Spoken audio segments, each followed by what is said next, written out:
Maharashtra nursing नोस्ट या चॅनलमध्ये तुमचं सर्वांचं स्वागत आहे। तर आज आपण JNM सेकंड इयर स्टुडंटसाठी क्वेश्चन आन्सर बघूया पूर्ण। हा पेपर JNM सेकंड इयरचा आहे, मेडिकल सर्जिकल नर्सिंग 2 2024चा आहे, 9 ऑक्टोबर। क्वेश्चन पेपरला सुरू करण्याआधी व्हिडिओला लाईक, शेअर, सबस्क्राईब आणि कमेंट जरूर करा। चला तर पहिल्या प्रश्नाला सुरुवात करूया। सगळे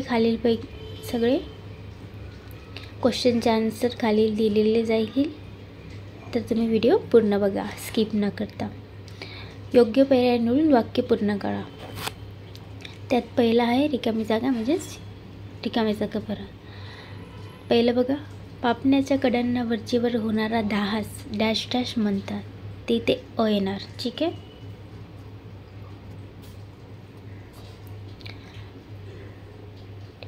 ब्लेफरायटिस येणार इथे। ठीक आहे।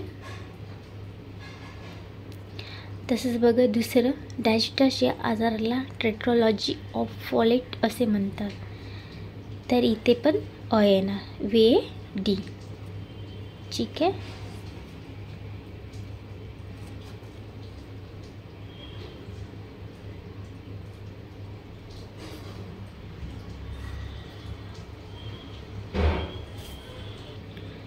दुसऱ्या याच्यात अ येणार, पहिल्या याच्यात पण अ आणि दुसऱ्या याच्यात पण अ, VSD।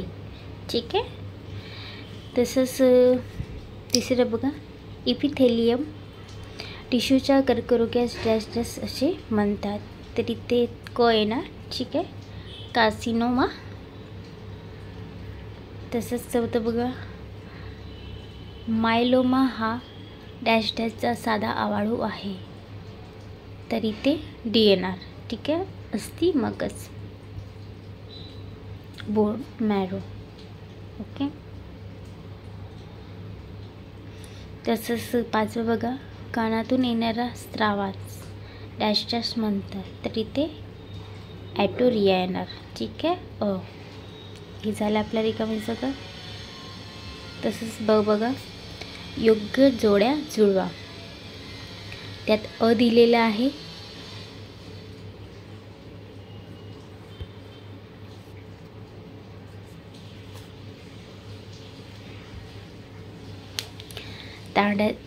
अवघडमध्ये बघा, तांदळाच्या पाण्यासारखे पातळ शौचास होणे, तर याला कॉलरा ही जोडी लागेल, ई। ठीक आहे। कॉलरामध्ये तांदळाच्या पाण्यासारखी पातळ शौचास होते। तसंच दुसरं बघा, डेव्हिएटेड नसेल स्फेटम,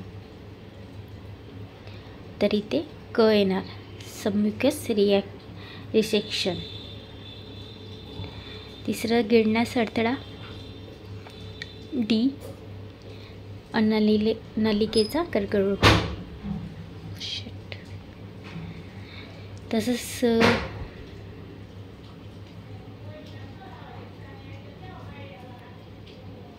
चौथं, गालगुंडा आहे, त्याला ए येणार, वृषणाचा दाह, गोवरला कॉप्लिक स्पॉट। तर ह्याला आपल्या जोडायला हवा। पहिल्या ह्याच्यात बघा काय येणार, ई। ठीक आहे। दुसऱ्या ह्याच्यात क, तिसऱ्या ह्याच्यात ड, चौथ्या ह्याच्यात अ आणि पाचव्या ह्याच्यात प।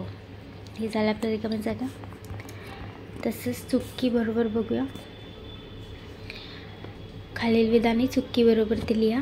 त्यात पहिला आहे, स्तनाचा कर्करोगाचे निदान करण्यासाठी मॅमोग्राफी ही तपासणी करतात, तर हे राईट आहे, मीन्स बरोबर आहे।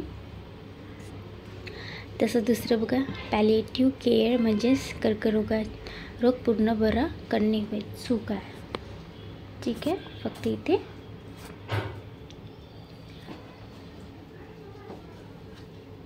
तसंच तिसरं बघा, मायोकार्डियमचा अपुरा रक्तपुरवठा झाल्यास अंजायना पेक्टोरियस होतो, तर हे बरोबर आहे। तसंच चौथं बघा, बहिर्वक्र काचेच्या सहाय्याने ठीक केला जातो. तर हे पण बरोबर आहे. तसंच 5 बघा, प्रोस्टेट वृद्धी ही 50 वर्षानंतरच्या पुरुषांमध्ये प्रामुख्याने आढळते. तर हे पण बरोबर आहे. ओके, चला तर नेक्स्ट क्वेश्चन बघूया कसला पेपर आलेला आहे. तर टिपा लिहा बघा. कोणतेही 3 लिहायचे तुम्हाला. 15 मार्काला आहे, 5-5 मार्काला 1. त्यात बघा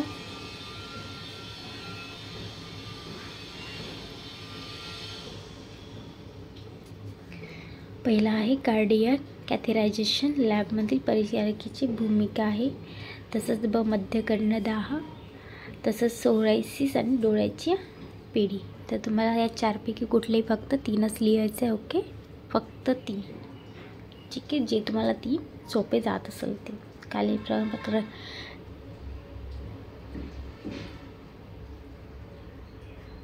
फरक स्पष्ट करा. तर फरक दिलेला आहे क्वेश्चन नंबर 3 त्यात पहिला आहे कावीळ अ आणि कावीळ बी, हिपॅटायटिस ए आणि हिपॅटायटिस बी. मराठी पेपर वाचताना इंग्लिश पेपर पण वाचत चला, मतलब इंग्लिश क्वेश्चन पण वाचत चला, म्हणजे तुम्हाला कन्फ्यूज होणार नाही. ठीक आहे. तसंच गोवर आणि गालगुंड आणि हायपरटोनिक सलाईन आणि हायपोपोटनिक सलाईन. तर 15 मार्काला आहे. 3ही तुम्हाला लिहायचं आहे. ठीक आहे, फरक स्पष्टीकरण. तसंच खालील प्रश्नाची उत्तरे लिहा. भाजण्याचे वर्गीकरण लिहा. 3 मार्काला आहे. तसंच त्यात आहे रूल ऑफ द 9च्या साहाय्याने भाजलेल्या व्यक्तीची तपासणी कशी केली जाते ते लिहायचे आहे तुम्हाला. ठीक आहे, 3 मार्काला दिलेलं आहे. तसंच बघा, छाती व मानेकडील भाग 30% भाजलेल्या रुग्णाचे तातडीने व्यवस्थापन लिहा. 5 मार्काला लिहायचे तुम्हाला. तसंच बघा, भाजल्यामुळे होणारी गुंतागुंत लिहा. तर प्रश्न 14मध्ये तुम्हाला भाजण्याचे वर्गीकरण, रूल ऑफ द 9 आणि छातीची व मानेकडील भाग 30% भाजलेले रुग्णाची तातडीचे व्यवस्थापन, भाजल्यामुळे होणारी गुंतागुंती लिहायची आहे. जर वरचं नसेल येत तुम्हाला, की 4ही नसेल येत, तर तुम्ही खालचं लिहू शकता, कारण की तर किंवा दिलेलं आहे. किंवाचा अर्थ हे नाही की इथले 2 आणि इथले 2. ठीक आहे, खूप लोक असं करतात, तसं नाही आहे. किंवा म्हणजे ह्यात तुम्ही हे 4 लिहू शकता या फिर खालचे 4. ठीक आहे, 2 लिहायची गरज नाही, कुठलेही एक लिहू शकता. यात हे या फिर हे. ठीक आहे, चला किंवा मधले प्रश्न बघूया. खालील प्रश्नाची उत्तर लिहा. कंजेक्टिव्ह कार्डियक फेलियरची व्याख्या लिहायची. तुम्हाला 2 मार्काला दिले आहे. तसंच बघा, कंजेक्टिव्ह कार्डियक फेलियरची चिन्हे व लक्षणे लिहायचे आहे. तसंच बघा, कंजेक्टिव्ह कार्डियक फेलियरमध्ये करावयाच्या तपासण्या वैद्यकीय व्यवस्थापन लिहायचं आहे. तसंच बघा, कंजेक्टिव्ह कार्डियक फेलियरची रुग्णाची परिचर्या आणि स्थापना 5 मार्काला दिले तर लिहायचे. तसंच प्रश्न 5वा बघा, प्रश्न 5च्यामधले पण 15 मार्काला दिलेला आहे. आहे फिमरनेक अस्थिभंगाचे कारणे लिहायचे तुम्हाला. फिमरनेक अस्थिभंगाची चिन्हे व लक्षणे, तसेच फिमरनेक अस्थिभंगामुळे होणारे गुंतागुंत आणि फिमरनेक अस्थिभंग झालेल्या रुग्णाची शस्त्रक्रियेपूर्वी व शस्त्रक्रियेनंतरची परिचर्या व्यवस्थापनाबाबत लिहायचे. तर हा झाला आपला क्वेश्चन पेपर. आता आपण आन्सर बघूया खालीलप्रमाणे आणि उदाहरण दिले ते वाचून काढा तुम्ही. ठीक आहे,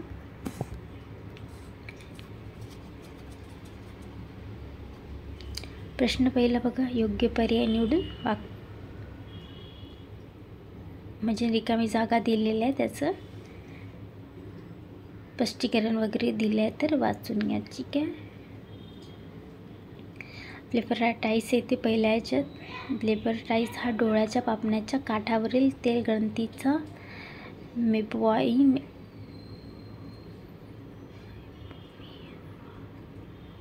मायबोमी मॅन ग्लँड्स जीर्णदाह आहे, यामुळे पापण्याचा खास लालसरपणा आणि कधीकधी पापण्यावर पिवळसर स्केलिंग दिसते. स्टाय आणि कंजेक्टिव्ह वायटिस हे वेगळे विकार आहेत.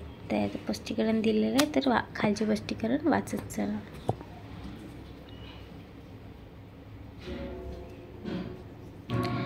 सेकंड याचं दिलेलं आहे VSD,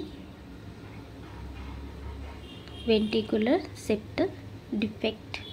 स्पष्टीकरण दिलेलं आहे. टेट्रोलॉजी ऑफ द फॉलोड हा एक जन्मजात हृदयविकार आहे. यामध्ये 4 प्रमुख दोष असतात.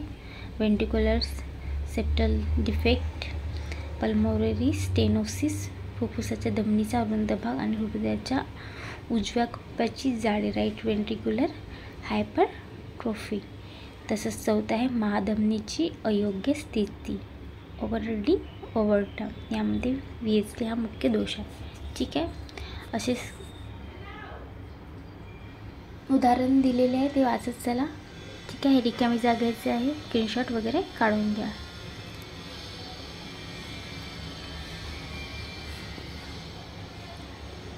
तसंच जोडवा लिहून घ्या.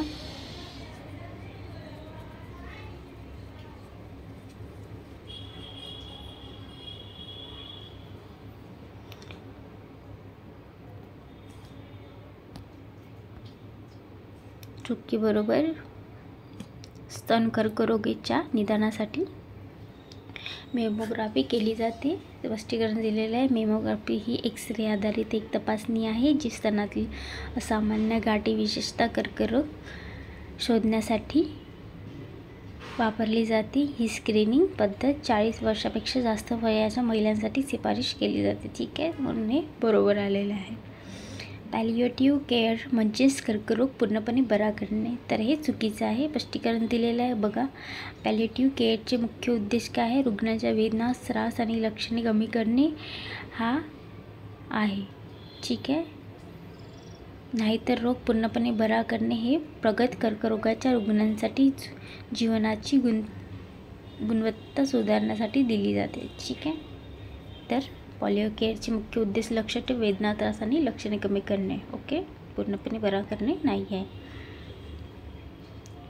एन्झाईम पेक्टोरिस हृदयाच्या स्नायूंना पुरेसे रक्तपुरवठा न झाल्यामुळे होतं, तर बरोबर आहे. एन्झाईम हा छाती जाणवणारा दाब किंवा वेदना आहे, जो कोरोनरी धमन्यांमध्ये रक्तप्रवाह अडचणीमुळे इस्केमिया होते. हे हृदयाच्या स्नायूचे ऑक्सिजनची पुरेशी पुरवठा न होण्याचे लक्षण आहे.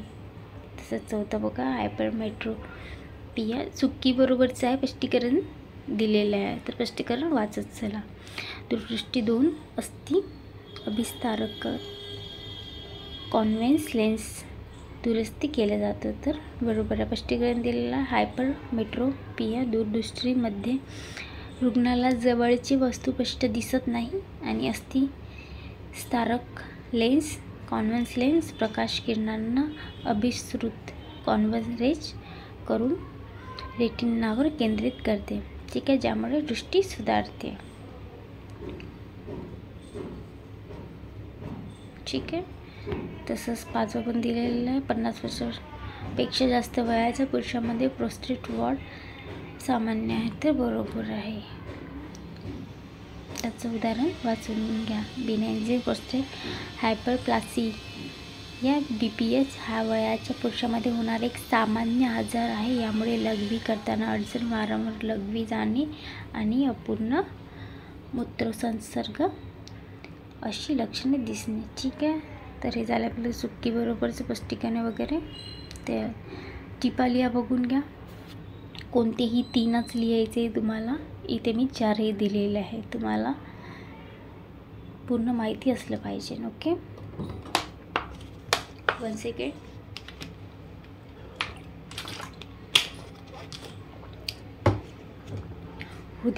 त्यात पहिलं बघा प्रश्न दुसरे, तर हृदय कॅटेरायझेशन लॅबमधील नर्सिंगची भूमिका. उत्तर आहे हृदय कॅटेरायझेशन लॅबमध्ये नर्सिंगची भूमिका अत्यंत महत्त्वाची आणि तिची मुख्य कर्तव्ये पुढीलप्रमाणे दिलेली आहे. तर कर्तव्य आन्सर लिहून घ्या. प्रतिक्रियेपूर्वी तयारी, रुग्णाचे मेडिकल इतिहास तपासणी, हृदय कार्यक्षम, ECG, इको तपासणी, रुग्णाला प्रक्रियेबाबत माहिती देणे आणि संपत्ती फॉर्म भरणे. प्रक्रियेदरम्यान डॉक्टरांची सहाय्य, कॅथेटरायझेशन, इन्सर्शन, एन्जिओप्लास्टी, रुग्णाचे निरीक्षण, रक्तदाब, हृदयगती, ऑक्सिजन पातळी, आणीबाणीच्या परिस्थितीची लवकर प्रक्रिया देणे. ठीक आहे. तसेच तिसरी आहे प्रक्रियेनंतरची इन्सर्शन साईटवर रक्तस्राव तपासणी, वेदना विश्लेषण आणि गुंतागुंत, धमनी ब्लॉक, हिमॅटोमाचे निरीक्षण, रुग्णाला डिस्चार्ज सूचना देणे, व्यायाम करणे. तर ही झाली आपली कॅथेटरायझेशन लॅबमधील नर्सिंगची भूमिका. असेच क्वेश्चनचे आन्सर दिलेले आहे, तुम्हाला वाचत चालायचे. ओटायटिस मीडिया म्हणजे कानाचा संसर्ग. उत्तर दिलेलं आहे बघा. ओटायटिस मीडिया हा मध्य कर्ण येथे होणारा जीवाणूचा किंवा विषाणूचा संसर्ग आहे. लक्षण बघा. कानातील वेदना, कानातून पू आणि द्रव, ताप आणि ऐकण्यात त्रास. तसेच कान दिलेला आहे. सर्दी, खोकला, विषाणू, जीवाणू, स्टेफ्रोकोकस आणि निमोनिया. बाळामध्ये युस्टेशियन ट्यूबचा अरुंदपणा. तसं उपचार बघा. औषधे अँटीबायोटिक आहे, अमॉक्सिलिन वेदनाशामक, आयब्रुप्रोफेन. शस्त्रक्रिया बघा. टिमॅनोस्टोमी कानात छिद्र करून द्रव बाहेर काढणे. गुंतागुंत आहे, कर्णपलट फाटणे. थायपनिक मेंब्रेन्स रिपच्चर ऐकण्याची क्षमता कमी होणे प्रतिबंध आहे. लसीकरण द्यायचं आहे तुम्हाला. तसेच धूम्रपान टाळायचं आहे.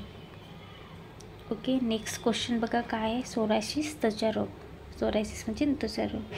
सोरायसिस हा स्वप्रतिरक्षक ऑटोइम्यून त्वचा रोग आहे ज्यामध्ये त्वचेची पेशी अति वेगाने वाढतात. लक्षणे बघा. लाल फोडे असलेले पट्टे, ब्लॉक, त्वचेची कोरडेपणा, खाज आणि नाकावर खडूसारखे डाग. प्रकार बघा. ब्लॉक सोरायसिस सर्वात सामान्य 80% रुग्ण. दुसरा हे प्रकार गट्टी सोरायसिस. लहान गाठी लहान लाल गाठी असतात त्यात. तसंच तिसरं बघा पुस्ट्युरल सोरायसिस भरलेले फोड. त्यात बघा उपचार आहे दिलेले आहे. Topical cream, corticosteroid, कोल्टार, phototherapy, UV प्रकाशाचा वापर, अल्ट्राव्हायोलेट म्हणजेच जीवनशैली, तणाव व्यवस्थापन, आहार, ओमेगा 3. ठीक आहे. तर हे झालं आपलं सोरायसिस. त्याचा चौथा आहे नेत्र बँक, आय बँक.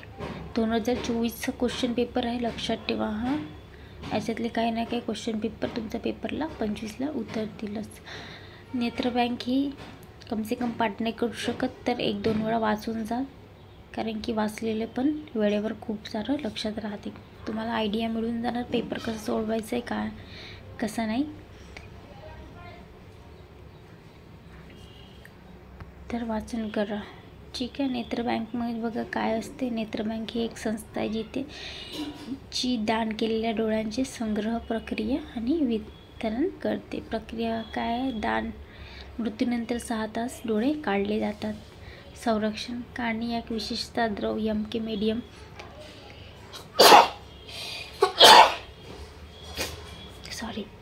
मध्ये ठेवली जाते. दुसरं बघा प्रत्यारोपण, केराटोकोनस किंवा कार्नियल स्कारिंग असलेल्या रुग्णांसाठी. महत्त्व बघा. एक दानाद्वारे 2 व्यक्तींना दृष्टी मिळू शकते. भारतात प्रतिवर्षी 25,000 प्रत्यारोपण होतात. ठीक आहे. जागरूकता, नेत्रदान महादान हे संदेश पसरवणे, मिथेकदान केलेल्या पुनर्जन्म दृष्टीही होईल दूर करणे. ठीक आहे. निष्कर्ष बघा. नर्स हृदय प्रक्रियेत महत्त्वपूर्ण भूमिका बजावतात. ओटायटिस मीडियाचे योग्य उपचार केल्यास गुंतागुंत टाळता येते. सोरायसिसचे व्यवस्थापन आणि निष्कर्ष आहे 4 याचे. ठीक आहे. जीवनशैलीतून शक्य आहे. नेत्रदानमुळे दृष्टिहीन व्यक्तींना नवीन जीवन मिळते. तर हे झाला आपला प्रश्न दुसरा. प्रश्न तिसरा बघा, फरक कष्ट केला दिलेला आहे. हिपॅटायटिस ए आणि हिपॅटायटिस बी. ठीक आहे. हिपॅटायटिस बी एमध्ये काय आहे, हा दूषित अन्न किंवा पाण्यामुळे मलटोणामुळे मार्गाद्वारे पसरतो. सामान्य तीव्र अल्पकालीन स्वरूपाचा असतो आणि जुनाट म्हणजे क्रोनिक होत नाही. यासाठी लस उपलब्ध आहे. याचा धोका कमी असतो. बहुतेक रुग्ण पूर्णपणे बरा होतो. हिपॅटायटिस बी मध्ये बघा काय दिलं. हे फरक स्पष्ट कराय. तुम्हाला माहिती आहे फरक कसे लिहितात. 2 डबे फाडतात आणि एक इकडे आणि एक तिकडे. ठीक आहे. मी पण तुम्हाला इथे अशा प्रकारे दिलेले, वाचण्यात सोपी जाते आणि समजण्यात खूप सोपी जाते.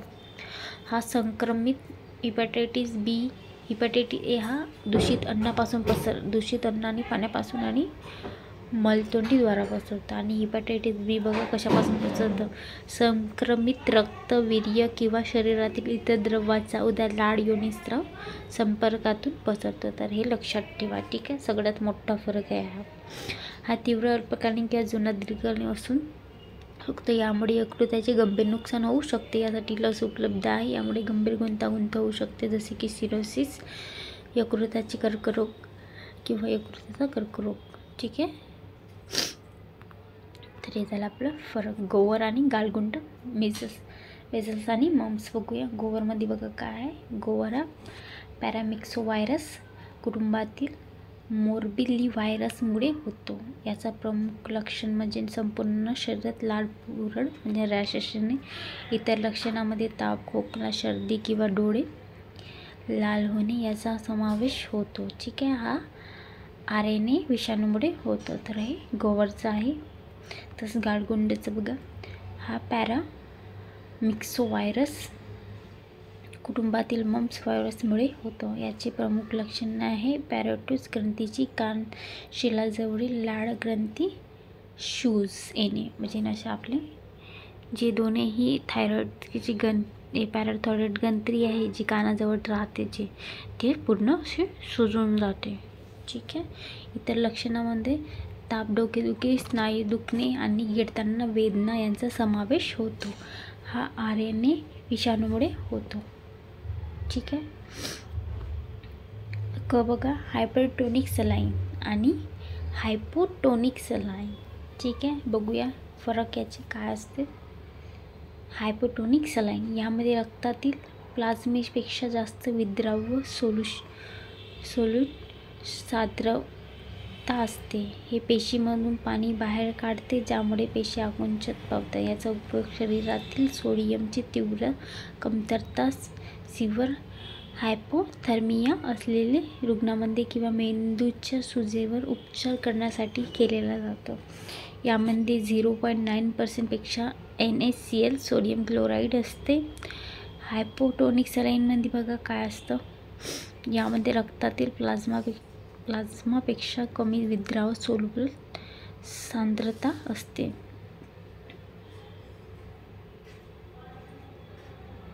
ठीक आहे. हे पेशीचे पाणी ढकलते, ज्यामुळे पेशी फुगतात.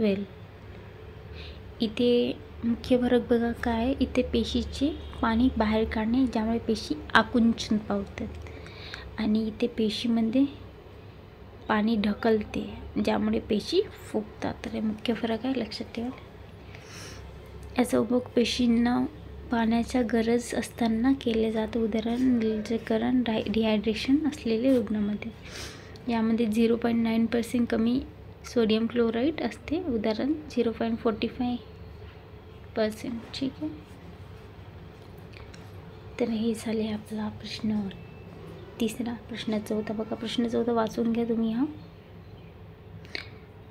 त्यात पहिलं दिलेलं आहे जवळजवळीचे वर्गीकरण, क्लासिफिकेशन ऑफ बर्न. प्रथम श्रेणी आहे, द्वितीय श्रेणी आहे आणि तृतीय श्रेणी आहे. ठीक आहे. हे आहे. स्क्रीनशॉट काढून घ्या की वाचून दाखवू. ठीक आहे. वाचूनच दाखवते. जळजळीचे वर्गीकरण.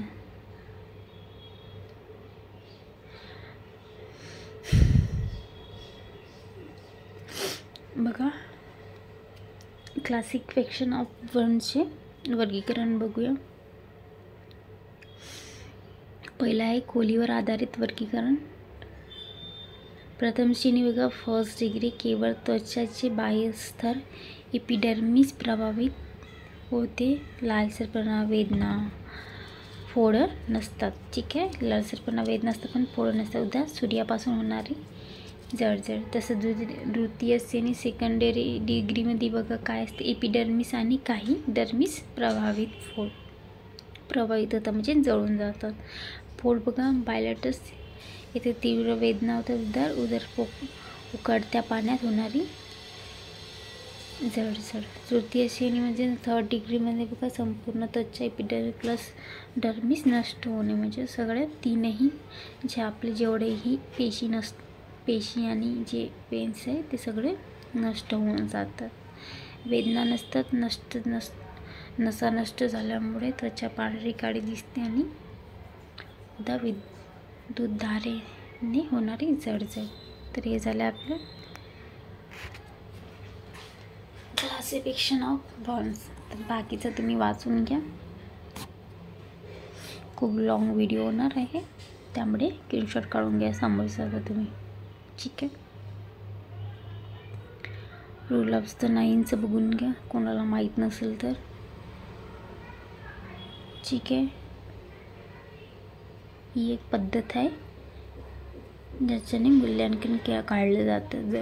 जळजळीत म्हणजे जळणारे जे पेशंट असतात, जे भाजलेले पेशंट असतात, त्यांचं मूल्यांकन अशा प्रकारे काढलं जातं. प्रौढांसाठी डोके, मान 9%, समोरची छाती 9%, मागची छाती 9%, प्रत्येकाचा हात 9%, पोट 9%, कंबर नितंब 9%, प्रत्येक पाय 18% आणि जननेंद्रिय 1%. तर हे झालं आपलं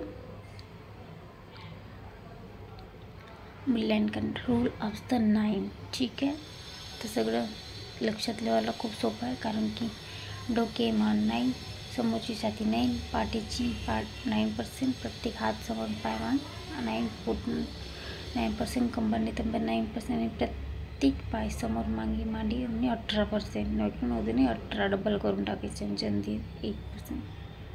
उदाहरण दिले, जर एखाद्या रुग्णाच्या छातीचा समोरचा भाग 9% उजवा हात समोरचा भाग 4.5% आणि डोक्याचा अर्धा भाग 4.5% जळला असेल तर एकूण 9.45 म्हणजे 18%. ठीक आहे, चला हे झालं 9 रूल ऑफ 9. चला, जळलेल्या व्यक्तींना प्राथमिक उपचार. प्राथमिक रुग्णाला सुरक्षित ठेवणे,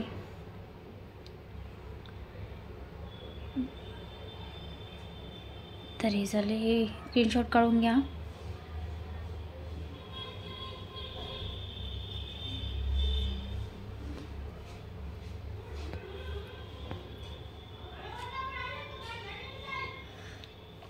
भाजलेल्यांची गुंतागीत कॉम्प्लिकेशन आहे, स्क्रीनशॉट काढून घ्या.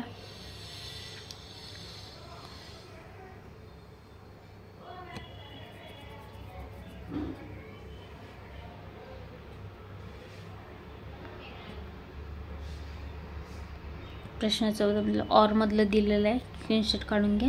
कन्सेक्टिव्ह कार्डियक फेलियर, CFची व्याख्या बघा. कंजेक्टिव्ह कार्डियक फेलियर ही एक प्रगत हृदयाची अवस्था आहे ज्यामध्ये हृदयाचे रक्त पंप करण्याची कार्य बिघडतात. यामुळे शरीराच्या विविध अवयवांना पुरेसा रक्त पुरवठा होत नाही आणि रक्ताचा पुरवठा अडकून शरीरात द्रवाचा साठा होतो.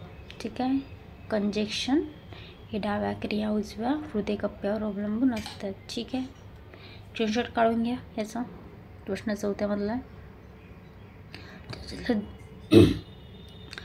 त्याच्यातलं दुसरं क्वेश्चन बघून घ्या, लक्षणे चिन्हे. स्क्रीनशॉट काढून घ्या. त्याच्यातलं तिसरं बघा, CSFची तपासणी.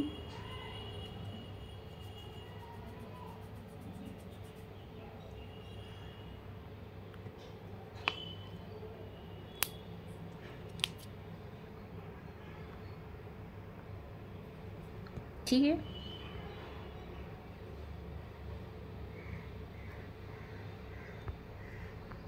तसंच चौथं बघा, CS रुग्णाचे व्यवस्थापन, नर्सिंग व्यवस्थापन. ठीक आहे, स्क्रीनशॉट काढून घ्या.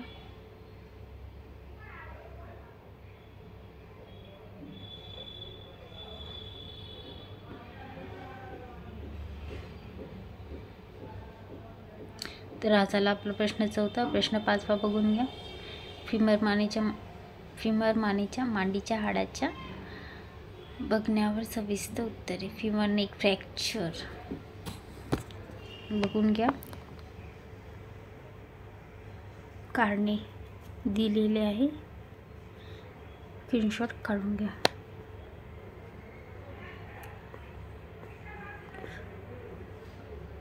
लक्षणे बघा, फिमर नेक फ्रॅक्चरची लक्षणे. फिमर नेक फ्रॅक्चरची गुंतागुंत. उत्तरे.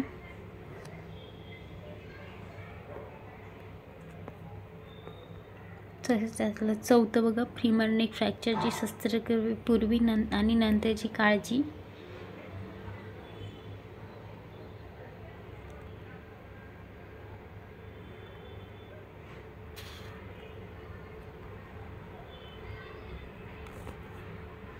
तर हा झाला आपला क्वेश्चन पेपर पूर्णपणे.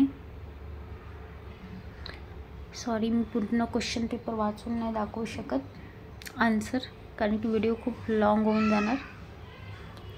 ठीक आहे, चला तर नेक्स्ट व्हिडिओमध्ये भेटूया. JNM सेकंड इयरची एक्झाम खूप जवळ आलेले आहे. अभ्यास करा. पाठांतर नाही होत तर वाचन तरी करा. वाचलेलं कधी पण लक्षात येऊ शकतं. कम से कम तुम्हाला हिंट मिळून जाणार. एकदा वाचलेलं पेपर सोडवणं आसान होणार. ठीक आहे, चला तर भेटूया नेक्स्ट व्हिडिओमध्ये. Good bye.